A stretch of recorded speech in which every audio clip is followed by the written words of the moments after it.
स्वागत है आपका हमारे चैनल माँ शांति भक्ति पर। आज हम चर्चा करेंगे भगवान श्री कृष्ण के मथुरा लीला। अगर आप हमारे चैनल पर पहली बार आए हैं तो कृपया चैनल को सब्सक्राइब करें और बेल आइकन दबाकर ऑल सिलेक्ट करें ताकि हमारे हर नए वीडियो का नोटिफिकेशन आपको समय पर मिले।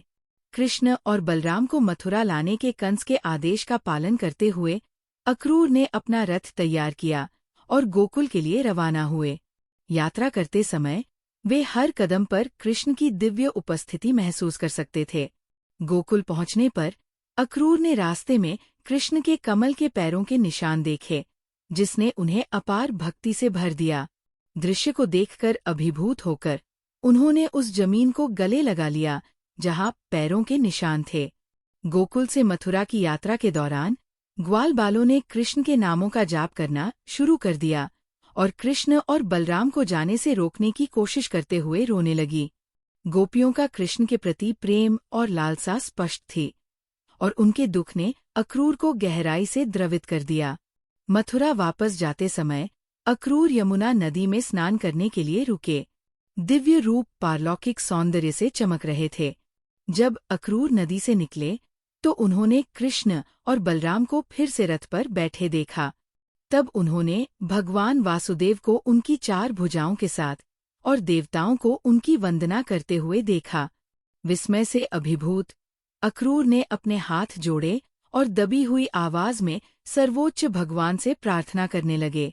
मथुरा पहुंचने पर कृष्ण और बलराम शहर के वैभव को देखने के लिए ग्वालबालों को साथ ले गए। जैसे ही वे मथुरा में दाखिल हुए, कृष्ण और बलराम की दिव्य उपस्थिति की ओर आकर्षित होकर महिलाएं उत्सुकता से अपने घरों से बाहर निकल आईं। तब कृष्ण ने कंस के धोबी से प्रथम श्रेणी के वस्त्र मांगे। जब धोबी ने मना कर दिया तो कृष्ण का क्रोध भड़क उठा और उन्होंने अपनी दिव्य सत्ता का दावा करते हुए एक तेज गति से अपनी मुट्ठी से उसका सिर काट दिया। उन्हें सुगंधित मालाओं से सुसज्जित किया।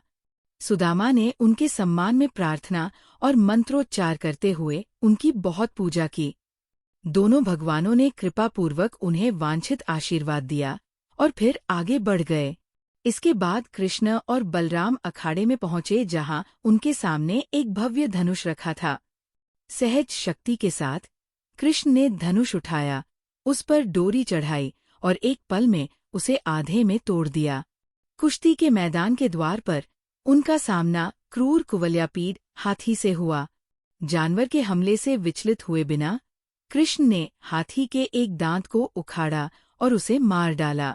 इसके बाद कृष्ण ने चाणूर को उसकी भुजाओं से पकड़कर उसे घुमाकर और उसे जमीन पर फेंककर परास्त कर दिया।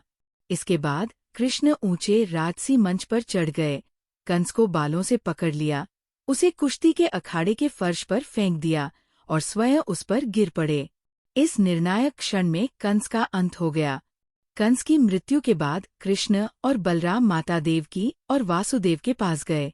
इसके बाद राजा उग्रसेन को मथुरा का शासक बनाया गया। इसके बाद वे गर्ग मुनि के पास गए, जहां उन्होंने ब्रह्मचर्य का व्रत लिया। उनकी समर्पित सेवा से प्रसन्न होकर संदीपनी मुनि ने उन्हें शास्त्रों का विस्तृत ज्ञान और दिव्य ज्ञान प्रदान किया। अपने गुरु से विदा लेने से पहले संदीपनी मुनि ने उनके अद्वितीय पराक्रम को पहचानते हुए अनुरोध किया कि वे उनके पुत्र को वापस लाए, जो प्रभास में समुद्र में खो गया था। पता चला कि पंचन नामक एक राक्षस ने लड़के को ले लिया था। तब कृष्ण समुद्र में प्रवेश कर गए, राक्षस को मार डाला, लेकिन उसके पेट में लड़का नहीं मिला। वे यमराज के गृह पर चले गए। कृष्ण की शंख ध्वनि सुनकर यमराज प्रकट हुए और तुरंत संदीपनी मुनि के पुत्र को सौंप दिया। अंत में कृष्ण ने उद्धव से उनका संदेश व्रज ले जाने के लिए कहा। जब उद्धव पहुंचे तो गोपियों ने उन्हें घेर लिया। वे अपनी भारी भावनाओं को छिपा नहीं पाईं। एक गोपी ने कृष्ण का ध्यान करते हुए एक मधुमक्खी की कल्पना एक दूत के रूप में की और उससे ऐसे बात की जैसे वह स्वयं कृष्ण हो। उसने विलाप किया कि यद्यपि कृष्ण ने उन्हें त्याग दिया था, उनके प्रति उनका प्रेम और भक्ति शाश्वत और अटूट थी। उनकी गहरी लालसा से द्रवित उद्धव ने उन्हें सांत्वना दी और मथुरा लौट आए। अंत में कृष्ण त्रिवक्रा के पास गए, जिन्होंने उन्हें चंदन का लेप अर्पित किया। इस प्रकार वृंदावन के प्रिय भगवान कृष्ण की अद्भुत यात्रा शुरू हुई। उनकी दिव्य लीलाओं और शरारती कृत्यों ने सभी के दिलों को अनंत प्रेम और आनंद से भर दिया।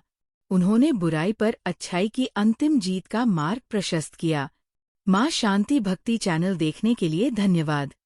अगर श्री कृष्ण के कौमार लीला की यह कहानी आपको प्रेरित करती है, तो कृपया भारत के महाकाव्यों से और अधिक आकर्षक कहानियों के लिए हमारे चैनल को लाइक और शेयर करें।